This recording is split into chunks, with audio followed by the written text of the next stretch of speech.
Assalamualaikum Bapak Ibu yang hebat semuanya.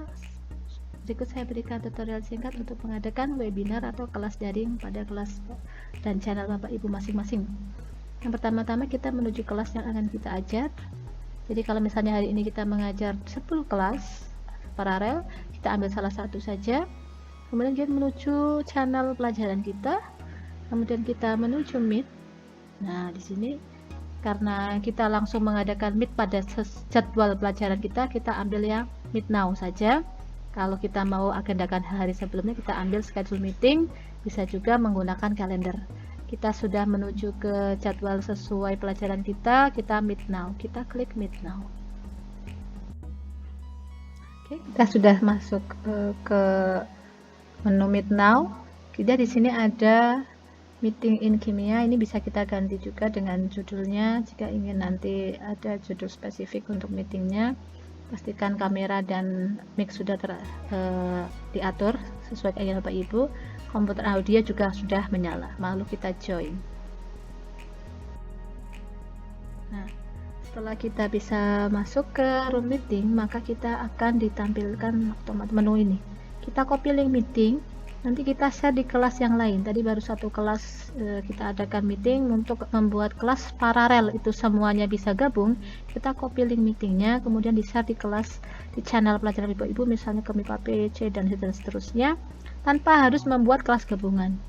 Jadi untuk Microsoft Meeting ini sekarang sudah mulai dipropagasi sampai 500 peserta. Kalau dulunya 250 akan dipropagasi menjadi 500 peserta. Silahkan Bapak Ibu coba. Kita sudah copy linknya, kita di share, kemudian kita menuju menu yang pertama, yaitu menuju partisipan. Di sini ada share invite. Jika tadi copy linknya belum sempat tercopy, kita juga bisa ngambil dari sini. Kemudian untuk titik 3 di sini ada isinya, ada manage permission, ini masuk ke browser. Kemudian kita bisa mendownload daftar hadir dari sini juga, atau nanti otomatis juga ada di channel yang pertama kali Bapak Ibu mengadakan rapat di mana. Kemudian di sini ada berbagai macam pengaturan untuk organizer dan peserta. Menu yang kedua adalah chat di sini. Menu chat ini berguna untuk mengatur agar kelas Bapak Ibu interaktif. Dengan meeting chat ini nanti Bapak Ibu bisa memberikan pertanyaan yang mudah dan singkat, atau yang jelas anak semua pasti harus bisa menjawab, atau mencari pendapat mereka juga bisa menggunakan kolom chat di sini, meeting chat. Ini juga bisa untuk mengontrol kelas PJJ Bapak Ibu, kelas daring Bapak Ibu, agar anak-anaknya tidak pergi atau ghosting, menghilang seperti hantu. Dan untuk mengontrol agar anak-anak tidak menyambi-nyambi dengan kegiatan yang lain. Kalau misalnya kita minta anak-anak untuk menyalakan kameranya, mereka akan beralasan sinyalnya jelek. Namun dengan chat ini mereka tidak ada alasan untuk sinyal jelek. Kalau sinyal jelek mereka nggak usah bisa masuk ke meeting. Nah, nanti Bapak Ibu gunakan fasilitas chat meeting ini untuk kelas interaktif Bapak Ibu. Selain ketikan juga bisa menggunakan menu di sini, option yang bawah, respon yang lain. Oke.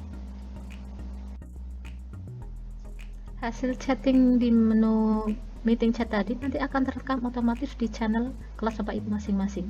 Jadi tidak usah di-download secara khusus, nanti semua yang dituliskan kita sampaikan di chat itu otomatis akan terekam di sini. Itulah kelebihan dari Microsoft Meeting. Menu yang keempat adalah breakout room atau BOR, board. Kita klik breakout room. Ini bisa digunakan Bapak Ibu untuk mengelola kelas dengan model diskusi yang berkolaborasi dan berkelompok. Jadi jika Bapak Ibu ditanya bagaimana menerapkan kerjasama atau kerja kelompok dalam PJJ, sedangkan anak-anak itu berada di ruang atau di rumahnya masing-masing, Bapak Ibu bisa menjawab dengan ini, bahwa Bapak Ibu bisa mengadakan diskusi berkelompok. Jadi Bapak Ibu bisa mengamati apakah anak-anak tersebut aktif dalam kelompoknya, bisa bekerja sama dengan kelompoknya itu dengan membuat breakout room atau BOR. Caranya Bapak Ibu dengan membuat kelompoknya dulu, mau dibagi berapa kelompok. Kalau 36 siswa mungkin mau dibagi 6 kelompok. Kemudian ini nanti kita bisa manual, bisa otomatis, kita buat yang otomatis saja. Kita create breakout room-nya. Di sini Bapak Ibu sudah terbentuk breakout room-nya. Ada 6 room, nanti masing-masing terisi oleh 6. Kemudian kita bisa atur agar pesertanya di sini nanti apakah boleh keluar masuk semaunya sendiri atau tidak. Kita bisa titik 3 di sini, kita ke room setting. Nah, di sini bisa diatur bagaimana, apakah siswanya otomatis masuk ke room. Tadi kan kita settingnya otomatis, maka masuk. Kemudian apakah nanti kembali secara otomatis atau tidak. Nah, kita bisa atur di sini. Kemudian dalam room itu nanti berapa lama kita juga bisa atur. Oke, demikian untuk breakout room. Jika kita ingin menghapus room yang sudah kita buat karena selanjutnya tidak ada, maka kita tinggal ambil titik 3 di sini, kemudian kita remove roomnya, maka otomatis semuanya akan kembali ke main room atau ruang utama. Menu selanjutnya adalah titik 3 ellipse di atas ini. Kita bisa klik. Ini ada 2 bagian utama untuk PJJ, yang lain nanti bisa diekspor sendiri-sendiri, tapi yang ingin saya tekankan 2 hal saja, yaitu yang pertama meeting option. Meeting option adalah untuk mengatur siapa yang bisa masuk ke room kita. Pada who can bypass the lobby, kita bisa atur. Jika kita menjadwalkan rapat, maka kita setelah selesai menjadwalkan rapat, kita setting only me, sehingga anak tidak bisa masuk sebelum diizinkan oleh kita atau sebelum rapat dimulai. Kemudian nanti kita setelah bisa masuk, kita sudah masuk, agar anak semuanya bisa masuk, kita setting people in my organization. Ini tanpa kita admit, mereka otomatis bisa masuk. Oke, nanti juga bisa kita setting yang lain. Yang jelas Bapak Ibu nanti bisa atur anak-anak untuk bisa masuk atau tidak. Jika sudah dibagi linknya dan ini sudah di setting people in my organization, otomatis mereka bisa masuk asal mereka menggunakan akun SMA 1. Kalau mereka menggunakan akun luar atau orang luar ingin berusaha masuk, maka tidak bisa, harus di-admit. Makanya kita harus hati-hati jika ada tamu yang ingin masuk. Dan kita sudah otomatis karena deploy, tamu pun kalau tidak terdaftar di admin itu tidak akan bisa masuk. Jangan lupa setelah di setting kita save. Oke. Dan nanti setelah selesai meeting juga nanti kita setting lagi ini menjadi only me lagi, agar kita selesai ini tidak ada anak yang masih di sini, jadi daftar hadirnya cukup 1 saja. Di save. Oke.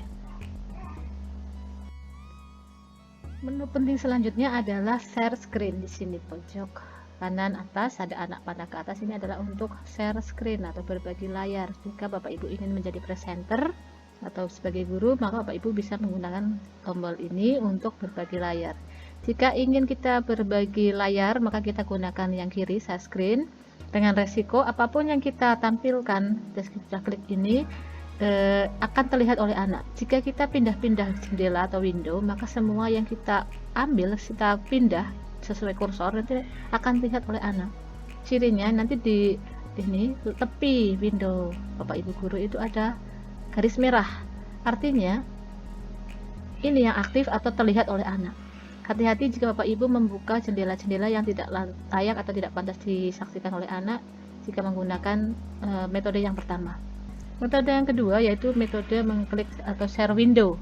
Jika Bapak Ibu mengklik window, maka otomatis semua window yang terbuka, menu apapun yang terbuka di komputer Bapak Ibu ini akan terpasang di sini. Bapak Ibu tinggal pilih. Bapak Ibu ingin mempresentasikan yang mana? Jika ingin mempresentasikan yang tab bawah misalnya seperti ini, kita nanti yang lain kalau pindah-pindah Bapak Ibu pindah layar atau jendela, Bapak Ibu tidak akan terlihat. Yang terlihat oleh anak hanya yang ini saja, yang pertama diklik. Jika Bapak Ibu ingin menampilkan video yang bersuara, jangan lupa hidupkan komputer ini, komputer sound. Kemudian menu yang ketiga dari share screen adalah share content, adalah PowerPoint Live. PowerPoint Live ini adalah jika Bapak Ibu ingin menampilkan PowerPoint langsung tanpa share screen atau share window. Ini nanti otomatis PowerPoint ini akan terupload di Microsoft Meeting. Misalnya saya ambil saja sosialisasi ujian sekolah ke orang tua. Di sini nanti di sini akan terupload PowerPoint yang Bapak Ibu buat. Nah, di sini fasilitas ini berguna sekali jika Bapak Ibu ingin berkolaborasi mempresentasikan sesuatu atau PowerPoint ya, karena di sini ada tombol navigasi. Jika ini aktif, maka Bapak Ibu bisa berbagi ini presentasi dengan presenter yang lain. Jadi tidak usah masing-masing presenter mengupload atau men-share screen. bergantian, nggak usah seperti itu. Nanti karena tombol navigasi ini akan terlihat oleh peserta yang lain dan presenter yang lain. Jika di kelas dan Bapak Ibu tidak menginginkan anak-anak bisa menggunakan tombol navigasi ini, maka ini diatur di atas, tambah mata di sini. Matanya kita tutup sehingga anak-anak tidak bisa melihat tombol navigasi dan anak tidak bisa menggeser-geser slide PowerPoint Bapak Ibu guru. Jika sudah selesai presentasi, maka kita stop presenting. Kemudian untuk menu presentasi yang terakhir, sebelumnya di PowerPoint ini jika belum tersedia dalam menu ini, maka Bapak Ibu tinggal bawahkan. Di sini kita tarik ke bawah, scroll ke bawah, ada browse dari komputer, artinya nanti bisa upload dari file di laptop Bapak Ibu semua. Yang terakhir adalah Microsoft Whiteboard.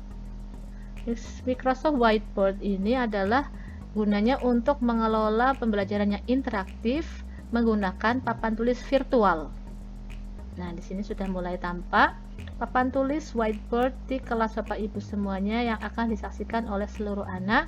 Kemudian muncul pilihan, apakah hanya Bapak Ibu guru yang bisa mengedit atau anak-anak juga bisa mengedit. Maka kita tinggal pilih yang kedua jika anak-anak ingin interaktif untuk mengedit. Oke. Dalam whiteboard ini ada fasilitas teks. Ini Bapak Ibu nanti bisa menulis judul atau menulis tema yang ingin dibahas dalam diskusi ini agar kelasnya interaktif. Nah, misalnya ingin ditanya, bagaimana pendapat Anda terkait bla bla bla bla. Nanti anak-anak itu bisa menyampaikan pendapatnya di sini. Misalnya ditaruh di atas, anak-anak bisa menyampaikan langsung seperti ini atau menggunakan sticky note. Ini di sini tombol ini sebelahnya teks dengan warna-warna yang berbeda-beda sesuai keinginan mereka di sini. Nah, mereka bisa menuliskan senang. Jangan lupa mereka diminta untuk menuliskan namanya, misalnya Ani menyatakan pendapatnya bahwa setuju, misalnya seperti itu. Ini nanti bisa diatur, diedit, ganti warna, kemudian dibuang juga bisa, dan bisa diatur besar kecilnya serta dipindah-pindah. Demikian Bapak Ibu untuk whiteboardnya. Kalau Bapak Ibu ingin menuliskan rumus, gunakan pen. Di sini pennya ada berbagai macam warna, misalnya 2 dikali 2 kuadrat ditambah 4 3 berapa, misalnya seperti itu. Menggunakan mousepad atau langsung pakai mouse juga bisa. Ini nanti bisa untuk menerangkan rumus atau persamaan reaksi dalam pelajaran kimia 2O misalnya seperti itu. Dan ini nanti bisa ganti-ganti warna, misalnya ingin diganti hijau, terus ini ingin menegaskan, kemudian di highlight juga bisa sini. Nah, kemudian dihapus juga bisa. Nah, ini bisa dihapus menggunakan eraser. Jangan lupa setelah selesai diskusi, kita export image, di download. Apapun yang ada di hasil papan tulis, jika ingin berganti atau sudah penuh papan tulisnya, kita ekspor image dulu. Nah, di sini sudah bisa di-download di file downloadan Bapak Ibu. Jika sudah selesai, tinggal di stop presenting. Nah, demikian Bapak Ibu untuk fasilitas yang ke berapa tadi ya. Sedangkan menu-menu yang lain seperti speaker, kamera, kemudian respon ini terlalu mudah jika dijelaskan di sini. Bapak Ibu bisa mencobanya sendiri. Dan jika sudah selesai dengan kelasnya, Bapak Ibu silakan mempersilahkan anak-anak untuk meninggalkan kelas sebelum Bapak Ibu untuk meninggalkan. Kemudian setelah selesai, Bapak Ibu nanti bisa end meeting. Jika anak-anak leave meeting, pastikan juga di meeting option Bapak Ibu nanti sebelum end meeting Bapak Ibu only me ya, meeting optionnya diganti only me seperti tadi yang sudah dijelaskan. Kita end meeting. Terima kasih. Assalamualaikum.